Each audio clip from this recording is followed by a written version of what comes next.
était une fois un prince qui voulait épouser une princesse, mais une vraie princesse. Il fit le tour de la terre pour en trouver une, mais il y avait toujours quelque chose qui clochait. Des princesses, il n'en manquait pas, mais étaient-elles de vraies princesses? C'était difficile à apprécier. Toujours une chose ou l'autre ne lui semblait pas parfaite. Il rentra chez lui tout triste. Il aurait tant voulu rencontrer une véritable princesse. Un soir, par un temps affreux, éclairs et tonnerres, cascades de pluie, que c'en était effrayant, on frappa à la porte de la ville et le vieux roi lui-même alla ouvrir. C'était une princesse qui était là, dehors.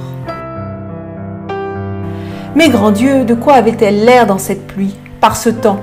L'eau coulait de ses cheveux et de ses vêtements, entrait par la pointe de ses chaussures et ressortait par le talon.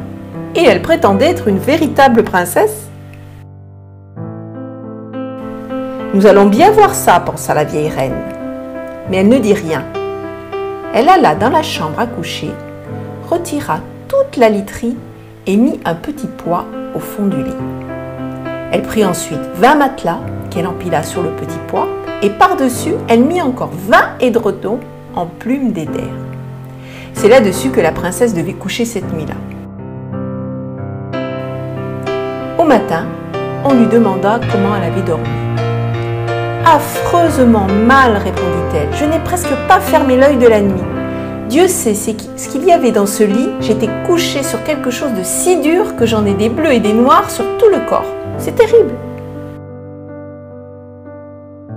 Alors, ils reconnurent que c'était une véritable princesse, puisqu'à travers les 20 matelas et les 20 édredons en plumes d'éder, elle avait senti le petit pois.